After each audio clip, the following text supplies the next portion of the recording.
If you'd like sponsors, Still Got Game, give us a call at 773-527-2961 or email us at podcast@tooltoplay.com. Hey now! Welcome back, ladies and gentlemen, to Still Got Game Episode 2. Still Got Game is the official podcast of tooltoplay.com. I am, as always, Derek D. Smooth Nolan. And I am Joel Dude I Rock Albert. What is going on, Joel, my friend? Not much. Not much at all. It's finally nice in Chicago for the one day. It was 40 degrees yesterday in June. This weekend here, we went from 90 down to 30, 38. It was just about freezing. Then we had 3 days of 90 in a row, and now it's fucking balls out hot here. But it's bullshit. There was some swimming weather, which is good. Oh, you had some swimming weather? See, I have not had a summer day. We had a summer day back in like March, and now it's winter all day, every day now. It's sad, it's lonely, and it's rainy and shitty. That's how we keep summer's going to come and go that quick. It's going to be like, boom, here's spring, summer, boom, back to fall, done. And the worst part is when it's summer here, it's like 152 degrees, and then it's winter. We don't have spring, we don't have fall, we just have hot, sweaty, like that swamp-ass summer. You know what I mean?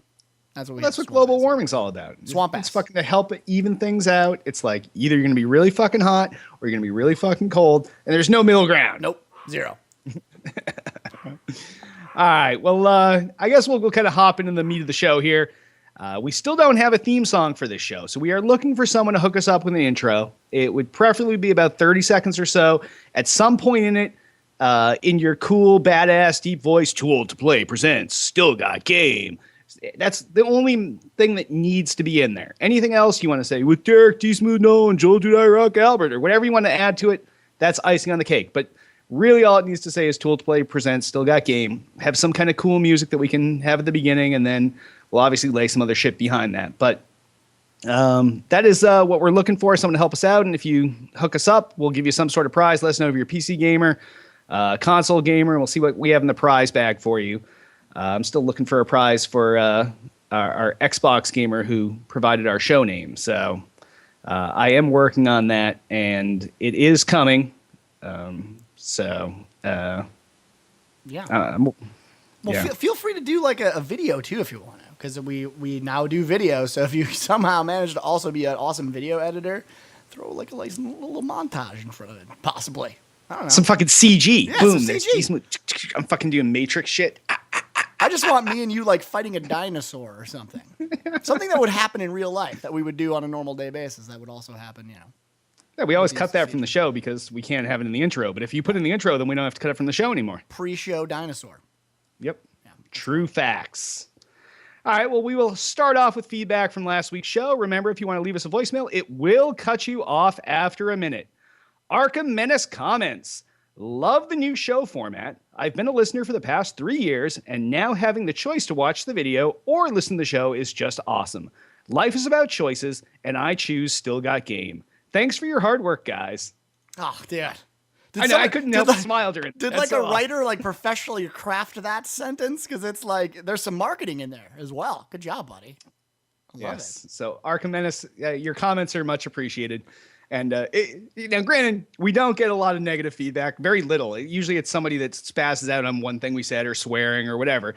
But I do usually pick of the comments. I pick the glowing ones because obviously that's what you want to put out on Front Street. But right, you don't want to read you are douchebags and should go to hell. I mean, although we probably would read that as well, I guess. Really? No, the ones where people say that we're going to hell and those, I'll always put those on. If it's super extreme the other way, they definitely make the show also. Yeah. Yeah, it's the middle one. So if you guys want to get your stuff on the show, just don't be like, you guys are okay.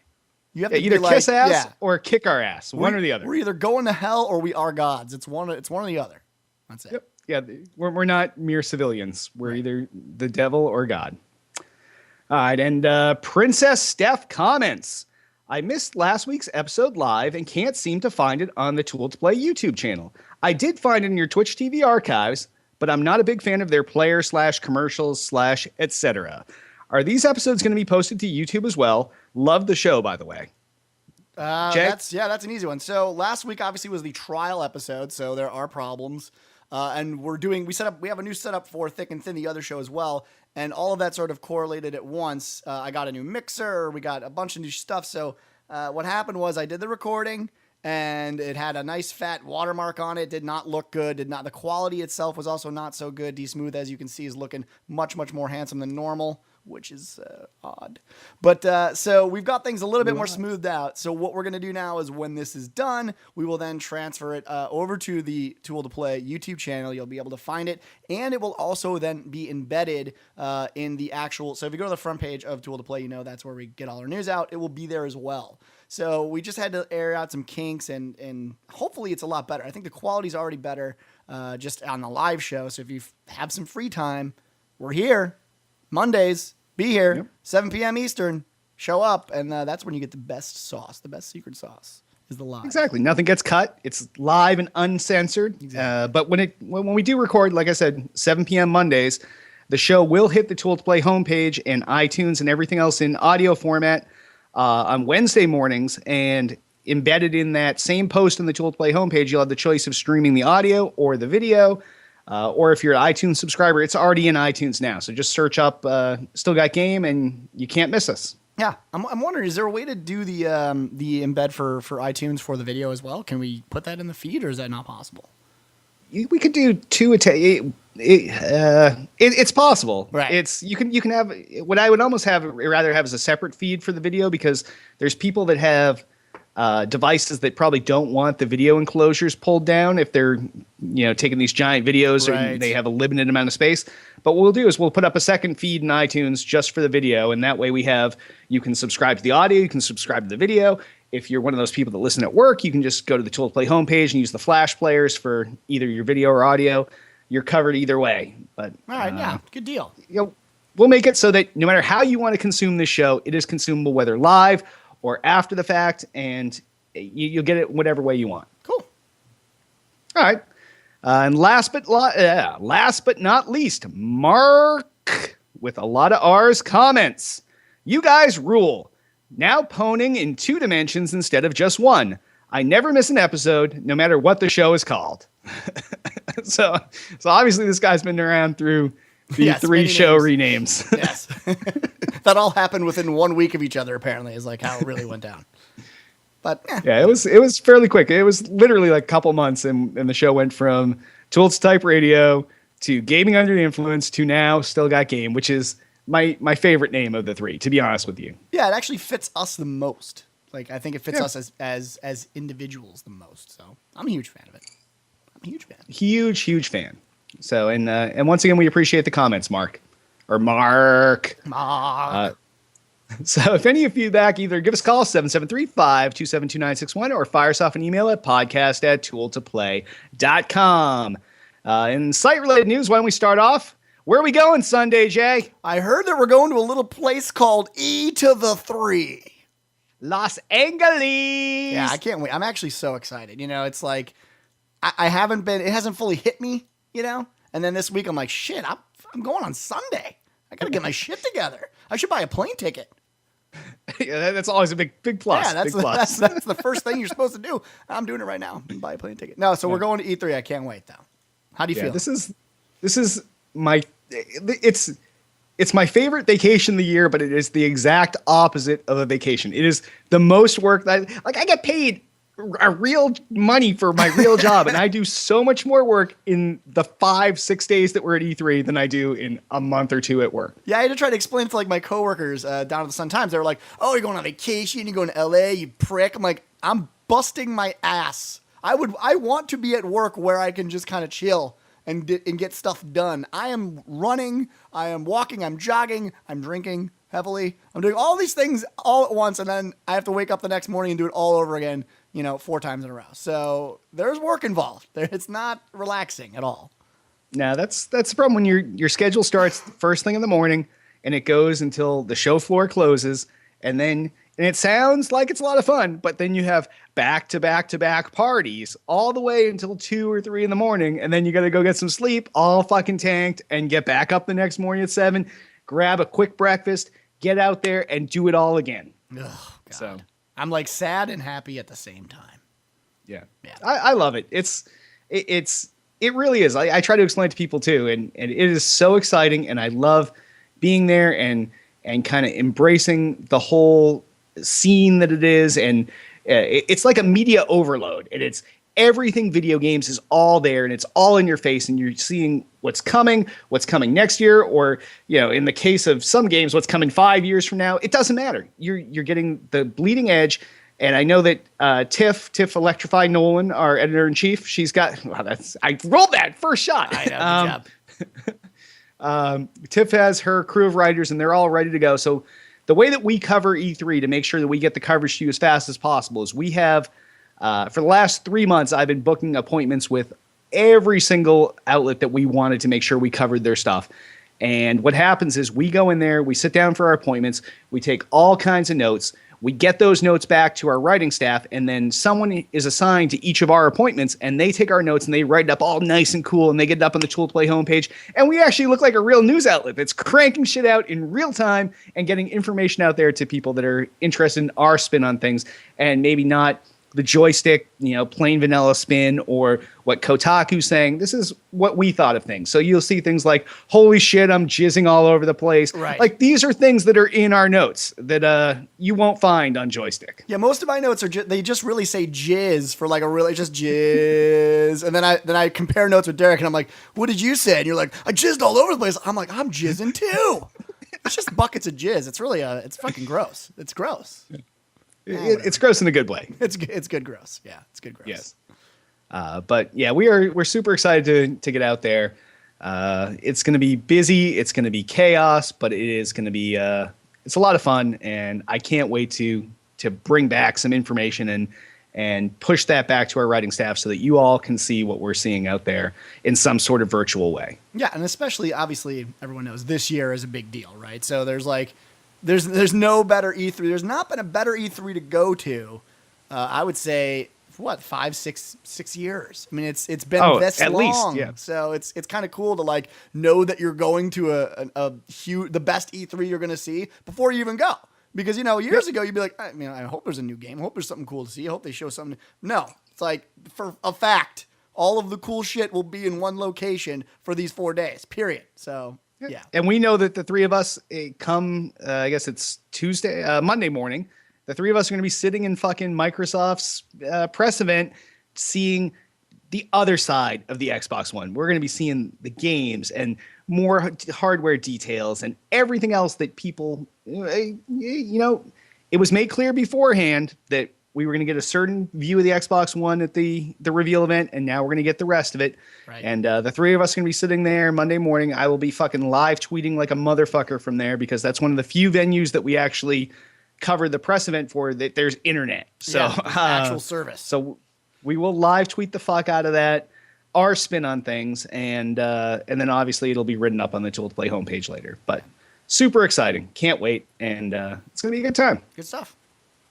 And I guess the only other piece of site-related news is the LAN, Jay. So the LAN is interesting this year. We've decided to once again do it like we did last year. So it's going to be later on. It's not going to be in August like we always have it. We're going to follow the same format we did last year, which was for Halo 4. But obviously this year, we've got a new console coming. So we figured, do we really want to have it in August and be at the tail end of a shitty console that no one wants to play anymore? We've all played Halo 4 to death. We've done this. So why not try to stretch it out? So what we're really trying to do is, and we don't know if this is going to happen, we're praying to God that there is some form of a release date that we can sink our teeth into. And I would think, I don't know what your thoughts are, but I would think by this point they should have a release date, or at least coming soon, because it's coming. Oh, no, I think we're getting all the release dates this week. I think so, too. God, I hope so, because that'll really fuck this LAN over. So, yeah, that's the thing. So we're kind of, playing it by ear, which is not really a great thing to do with anyone's vacation time, I understand. But if it's too long, if it's too far out and we can't do it, yeah, we might skip a year. We might actually have it even later this year. But we will definitely have one. We just want it to be good. I don't want to have a LAN where it's boring and there's no games to play and all that stuff. So we're trying to stretch it out for as long as we can. We're hoping we get a release date next week. And if we do, you'll know when the LAN is. That's when you hear the release date, plan on it being a couple weeks after that, or a week after that, or sooner. So now you know. Yep. November-ish. Yeah, is what we're going to guess. Yeah. All right. Well, on that, Jay, why don't we hop over into what we're playing? Joel, do I rock Albert? what have you been playing this week? I'm still on the Warcraft, as always, because there's no new games. What the fuck? Well, all I want to do is play WildStar, this new MMO, and I can't get my fucking hands on it. So I'm relegated to playing WoW. But I am still also playing Neverwinter. Oddly enough, someone I think hacked my account in Neverwinter. So that kind of ended it for me. Like if you can't keep your game secure, then fuck you. Why would I give you money? And that this was a week after they had a rollback incident where someone, of course, they found some way to hack the AH, and all these kiddies are running around with, $1 purple flaming laser swords raping children. And that was like already set me back. So it was like, if you can't keep your game stable, and I've paid money for it at this point, it is free to play, but I have put money into it. I'm like, you know what? I'm outie. So they forced me back into WoW. It's their fault. I was playing their game for a while, and then they fucked it up. What about you? What are you playing? Anything good? Well, I've been playing, like I said, usually a couple nights a week. I've been at least a couple hours of Halo 4. But the thing that I've really been focusing on is I've been playing a lot of Fuse with Tiff and my good buddy, Mr. GBMS. That game is awesome. And I know that some of the initial reviews that came out, which were done just doing single player, they were, 60s, 70s, low 80s. But it really is. It's a phenomenal co-op game. If you have 2 buddies or 3 buddies that you love to game with, I cannot recommend this game more. It is so fun. It's class-based, and everybody's got their own role, and depending on how you use your special shit, and everybody can use their special shit together to do even more special shit. And the boss battles are insanely hard, and it actually reminds me a lot of WoW when you get to the boss battles, because you kind of learn the encounter. And like last night, we wiped 5 or 6 times playing one of the boss battles, and it was like, all right, it's time. Run. All right, stop. Shield down. DPS. All right, run. And you're kind of getting into that sort of MMO sounds a little mentality familiar. where Yeah, once you learn the encounter, you got to work it and play into how it plays through. But it's a blast, and I can't recommend this game more. If you have at least 1 or 2 other friends that you like to game with, this is definitely your game. It's a third-person shooter, which is, if I am giving kudos to a third-person game, it's got to be fucking good. Right. And we are enjoying the fuck out of this, and we're going to be playing again tonight after the show. So wow, is that good? Well, I've heard.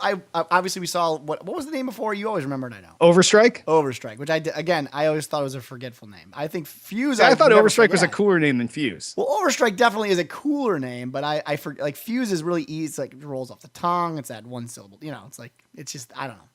I like it a little bit better. Yeah. But it looks like a cool game. Maybe I'll give it a chance. I saw you sent me some message on Facebook for some golf game too. What's that about? Oh yeah, that's one of those time killers on the iPhone. It's, yeah. It's not actually a Facebook game. It's just connects you with your Facebook friends. It's a little turn-based mini golf game that seems to be everybody I know on Facebook except for you is playing on their iPhone. I brought you in on that. I downloaded it, so I played a little of it. Practice-wise, I'm trying to get good at it before I challenge. Nice. Yeah.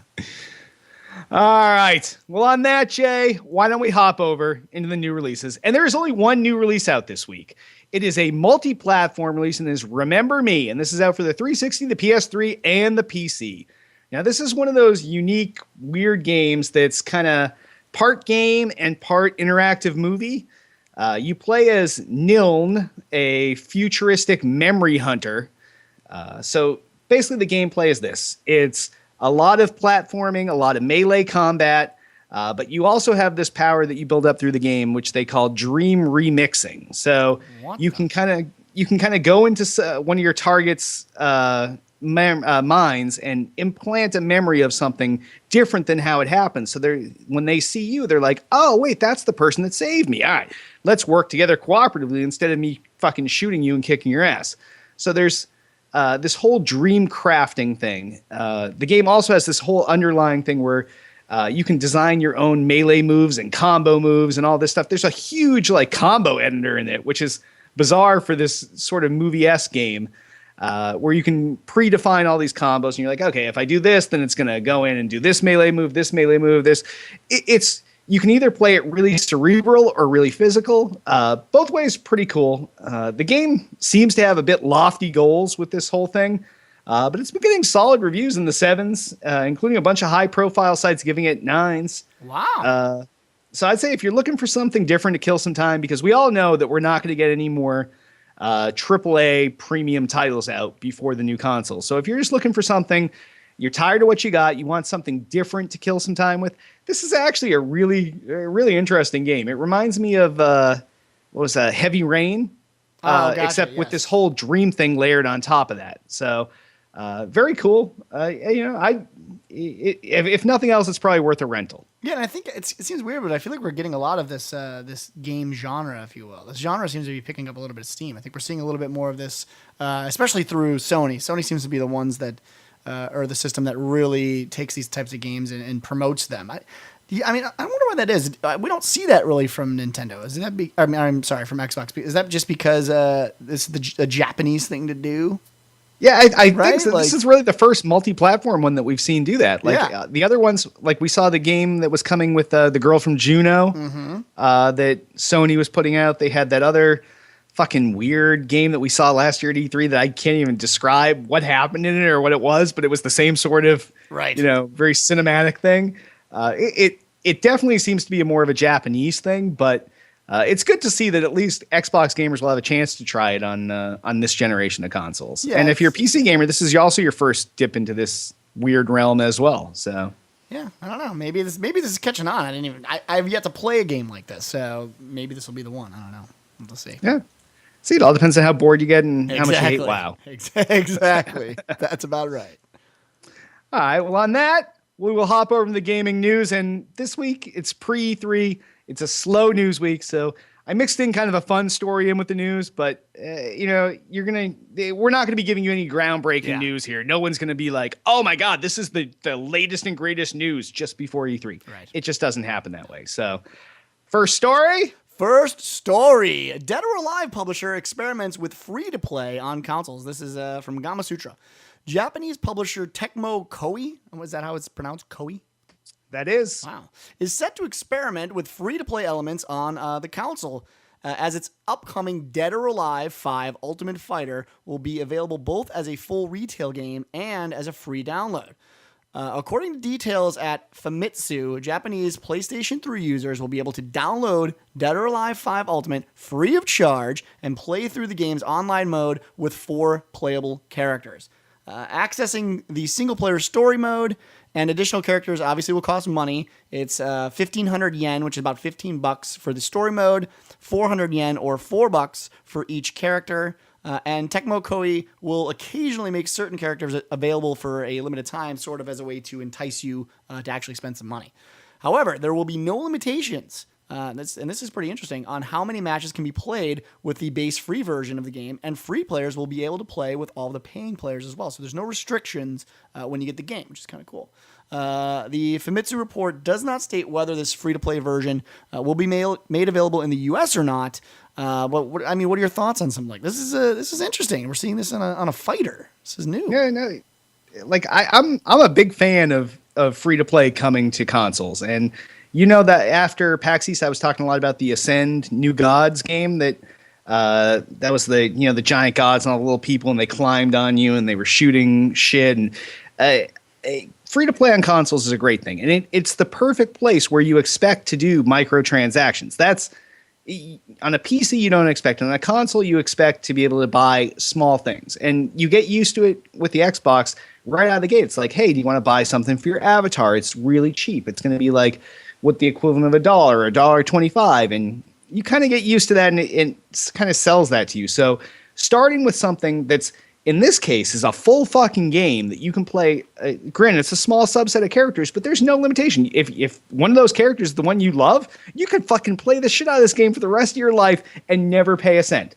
So I really hope this kind of thing comes to the U.S., and I don't know why. Maybe they just want to try in Japan, or maybe they know that the U.S. markets won't bear this, and or the U.S. markets will bear the cost of a full retail title, and it doesn't make sense for them to do it there. They can just say, hey, we'll put this out in the U.S. and people will buy it, because that's what they do for Dead or Alive games. They like the titties jiggling, and you can put up the slider for boob size, and I don't know. I hope that we see more and more of this, especially come the next gen, that there's this ability to play a game for free. And if it's something you like, you can, there's a value add for you to spend money. And, you could end up spending as much money as a retail game, but really you've had a chance to try it and play it first and decide if it's something you like and it's worth your money, as opposed to going in the store, paying your $60, getting the game and saying, oh my God, this fucking blows dick. And then sell it back for what, like $15 the next day, and you get totally ass fucked on it. So I think this is a great model. I'm looking forward to seeing more stuff do this. Yeah, and I think definitely, especially within Japan, within those types of countries, especially even Korea and all those other places, this free to play model really started out there too. And most of the MMOs that they play, which is really their biggest genre out there, are free to play. It's very rare, and in fact, the big king of everything, which is World of Warcraft, they've lost millions of subs in the last a year and a half, 2 years. They're going on, I think, 4 million lost, and they said almost 90% of those losses are coming from these countries, and the reason is simply there's so much fucking competition, and it's all free that there's absolutely no reason to pay anymore, and so they're just bleeding, hemorrhaging subs because everything that they do out there, this is the standard model out there. So I think you're just seeing that model work so well that now in those same countries, they're finally saying, hey, people are making money hand over fist. NCSoft is one of probably the biggest MMO developers in the world now outside of Blizzard. And that's because they house so many of these MMOs. And a lot of people don't know, but that's a Korean type company, but that's Guild Wars 2. That will be WildStar. That's also NC. So all these American ones are coming out of this publisher as well. So I agree with you, though. I think this model is fantastic. I've always kind of been a person that's championed the free to play model years ago even. So I like it, and I think this makes developers have the ability to sort of let you try before you buy, which is the biggest thing with an MMO. No one wants to pay a subscription service and find out that the game's shit. It's what happened to Star Wars, and look where they are now. By the way, Star Wars is free to play. So there you go. Exactly. So Blizzard, keep an eye on the writing on the wall, baby. Yeah, luckily Blizzard says, hey, yeah, maybe one day, but I'm still 8 million people are playing this game for $15 a month. So, well, that's because we don't have a free-to-play alternative like the ones that are pulling people. We have plenty of free-to-play alternatives. We do not have a quality free-to-play alternative that really makes someone say, hey, is it worth my $15 a month here? Or do I get basically the same thing with better graphics over here absolutely free? Because that's really, you can't, there's no qualms about that. Yeah, I totally agree. So, all right, next story. All right, next story is an interesting one. Documentary filmmakers to excavate the infamous Atari ET landfill. This is the type of news that you see pre E3 because there is no news. A planned excavation will soon give closure to a long-standing video game urban legend and may provide new insight to the industry's crash in 1983. Canada-based film production company Fuel Industries has obtained permission from the City Commission of, what is that? Alamogordo. I love these names in America. Which is in New Mexico, to excavate the landfill containing a large quantity of unsold Atari 2600 games for the purpose of filming a documentary. Local news outlet KRQE reports that Fuel Industries will have access to the site for over the next 6 months. According to reports, in 1983, between 10 and 20 semi-trailer trucks filled with unsold, inoperable, and prototype Atari hardware and software were dispatched in El Paso. So this is right outside of Texas, from a storehouse to a landfill in this Alamogordo. The cargo was reportedly dumped, crushed, and encased in concrete. That's kind of rough. Urban Legend states that the film licensed game E.T. compromised a significant chunk of the dump material. And while E.T.'s gameplay quality is up for debate, some people say it was the absolute worst game of all time. I actually liked it. Some people say it was misunderstood. It was notoriously a poor seller and is basically why, or one of the main roles in why Atari actually made the decision to close and split up its assets in '84. Given the layers of concrete involved, though, the excavators have a ton of work ahead of them. Recovering these cartridges or anything that's recognizable is really going to take a lot more than just a road trip with some shovels. So, I mean, I feel like there's going to be a disaster. Like, they're going to be filming this deal. They're going to find like a piece of a cartridge. I mean, is this something you'd watch? Well, shit could be totally destroyed. But granted, this is one of the great video game urban legends of all time. And for all intents and purposes, this may be totally true. Now, we had, when we were kids, my brothers and I, we had the E.T. game, and granted, looking back on any of the Atari 2600 games, they all look like shit, but it was kind of a cool game. You got to extend E.T.'s head, and he was like, yep. And it came back down, and he ended up in that big fucking pit at one point. Yep. It was a pretty decent game, all things considered, but obviously it wasn't worth the price that people were paying for games then. People complained, but I'm just curious to see what if really there were 10 to 20 semi-trailer trucks filled with games. What else is in this landfill? Dig down in, find this big fucking blob of concrete, chip away at, show us what's in there. Yeah, I guess. I'll tell you what, I ain't going to no movie theater to see this. This is the this is definitely one of those straight to Netflix, straight to iTunes type of movies. Yeah. I guess it's interesting. It's a piece of history. I just don't know that it's a piece of history anyone cares about. Could be wrong. Well, you'd be surprised. I bet you Dame Waterborne Tulak's going to watch that. This is very true. If your level of nerd is so high, I think there's like a critical mass of nerdism. And once you hit that, you're like, landfill with video games? Pfft, 6 hour trip. They're like, where's the trilogy? I don't want just 3 hours. I want, Exactly. Yeah. That's sad. That's awesome. That's sad. All right. Next story. Former LA Noire and Horror of the Orient developers establish a new indie game studio. This is via Polygon. 2 former Team Bondi and KMM developers have established a new game development studio in Australia called Intuitive Game Studios. This is MVC reporting, or MCV, sorry, Pacific Reports.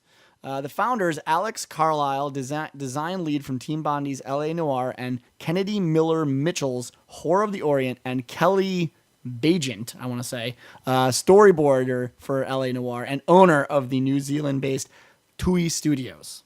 That's a mouthful. Quote, I really do want to stay in Australia and try to overcome the drive, which is leading everyone to Canada and the like, Carlisle told MCV. Carlisle told Polygon that he believes talented people will always get work and that many of his former colleagues successfully employed is a testament to this. But it is a shame that many of them are overseas. And, I feel bad for them, too, on a personal note, too, because I know these guys in Australia pay a pretty penny for games in general. It's rough. It's rough. Oh, it's over the top. Yeah, it's over the fucking top. In Australia, we are competing against countries that have heavily invested in the games industry for many years, he's explained. And those companies have been fortunate enough to benefit from this, growing sustainable communities of developers and creating these opportunities.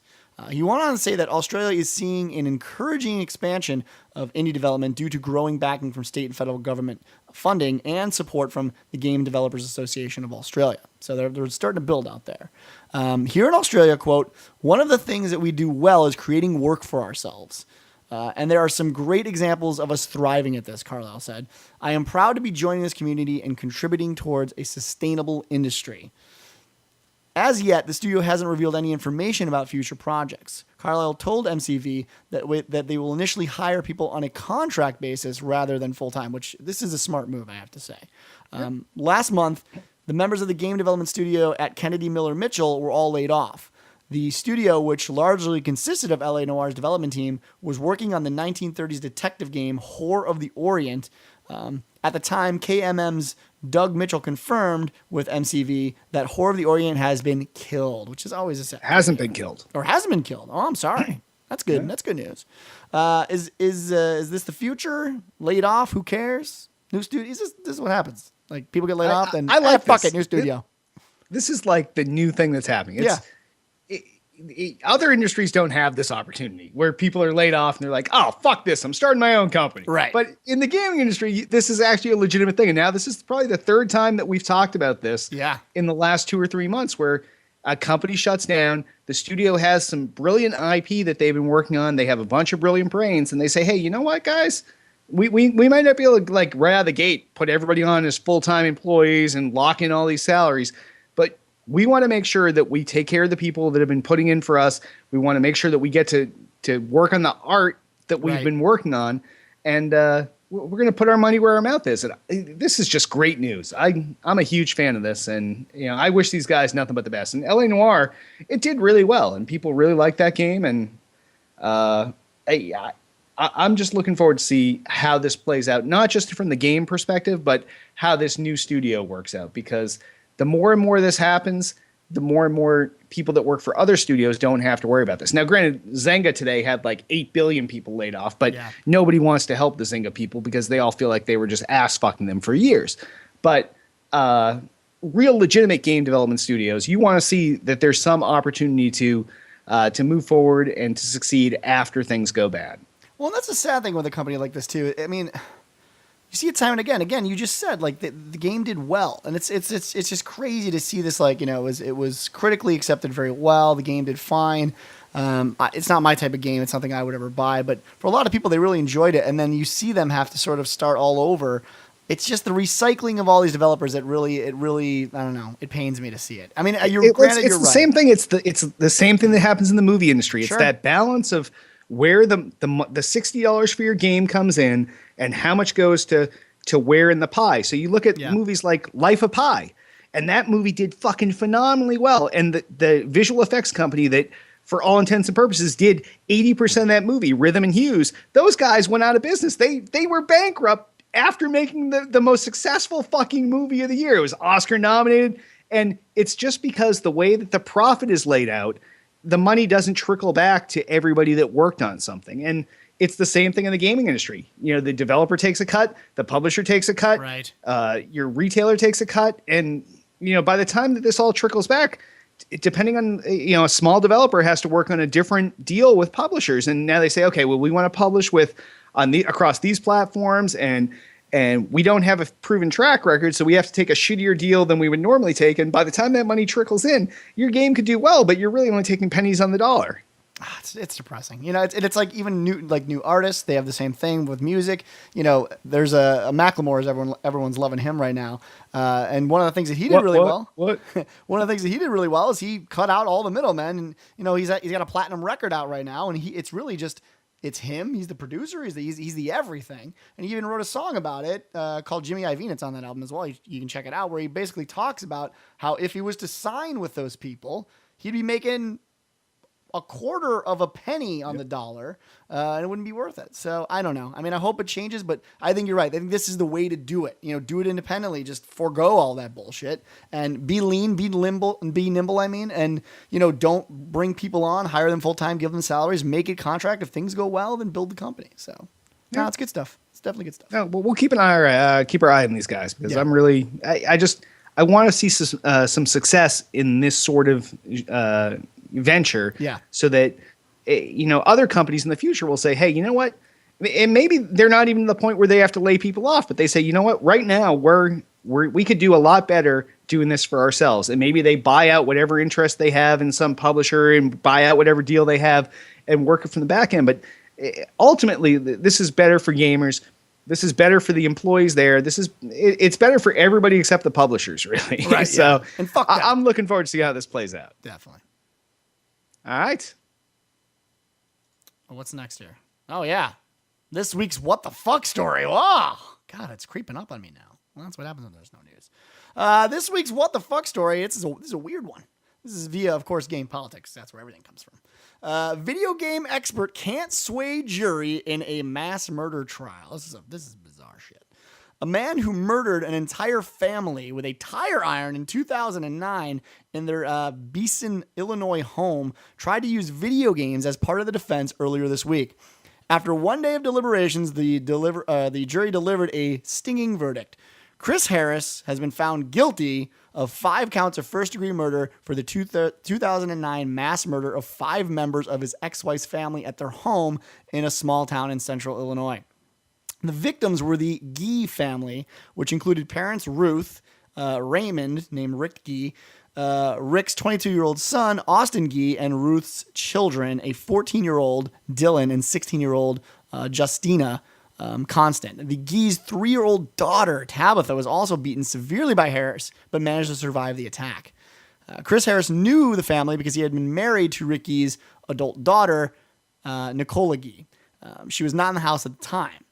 So Harris, who faced a mountain of evidence and witness testimony, including his own brother and former cellmates, alleged at the trial that he had walked in on the gruesome crime in progress and actually barely escaped with his own life. So he essentially said he walked in and people were killing each other and he just kind of, I guess, casually walked out. I don't know how he planned to get away with this.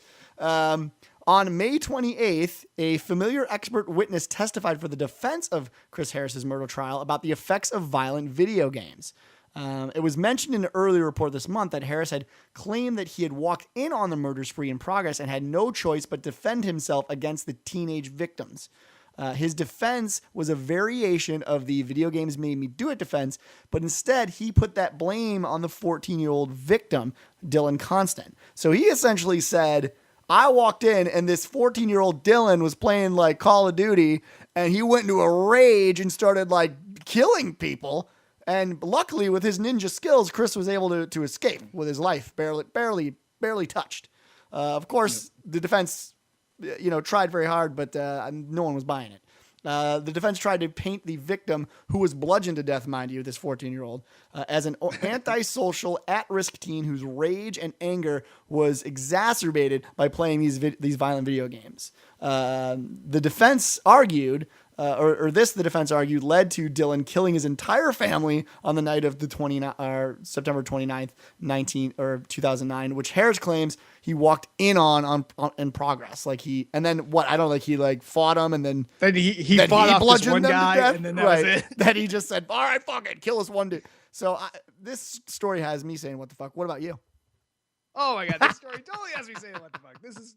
that's insane. Like, it's totally unbelievable from the beginning. It's This guy, he happens to walk into his ex-wife's house uninvited, sees a bunch of people already dead, sees the son going crazy, fights off the son, gets the weapon from the son that he bludgeoned everybody else with, bludgeons that son to death, escapes barely with his own life and says, "Whew, I fucking saved myself by taking him down." Like, what the fuck? This is wow. I mean, the level of what the fuck. Yeah, right. I mean, this is out of control, and the violent. This is why I hate this violent video game as a means to an end for these people, because it's like we've opened this door now that we keep wanting to blame violent video games, and now it's getting to a point where people are actually going to try to get away with murder by using something like this. I mean, this to me.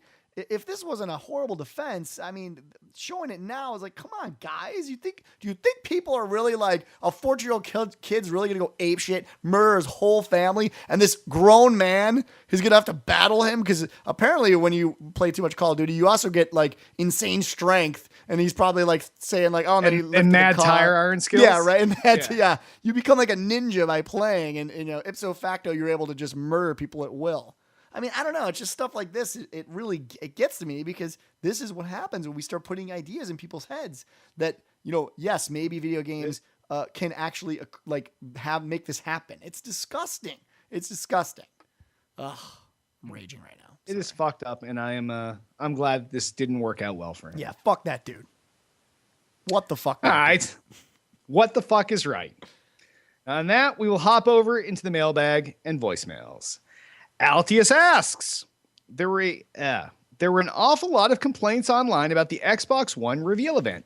What are your thoughts on it, and how does this change Microsoft's E3 strategy? I didn't understand the complaints, because we knew going into it that this was going to be an event strictly about the hardware, and there wasn't going to be anything about the games, and we knew all this going in, so I can't believe that people were bitching and complaining about this. And yet they were in droves. I mean, we talked about this on TNT last week. I just feel like, I don't know, haterade was going around. Is that really what it amounts to? I get that the thing is, I get the frustration. The gamers want to see video games. This makes sense to me. I'm a gamer as well. I want to see video games. But when they announce all this other shit, and this was my big thing, they announce all this other shit. Guys, you're getting this shit for free. Like, what do you fucking... It's like, oh, but, I didn't get to see any games. Well, yeah, obviously there's fucking games. It's a gaming console. So it's like, we know that part. You're mad that, like, you now get a Kinect for free? You're mad that the voice activation is good? You're mad that it's fast enough to do switching between cable, video game, Skype? You're fucking mad? You're mad because you're getting free shit. What? You're mad because they didn't tell me all the details right out of the gate. Like...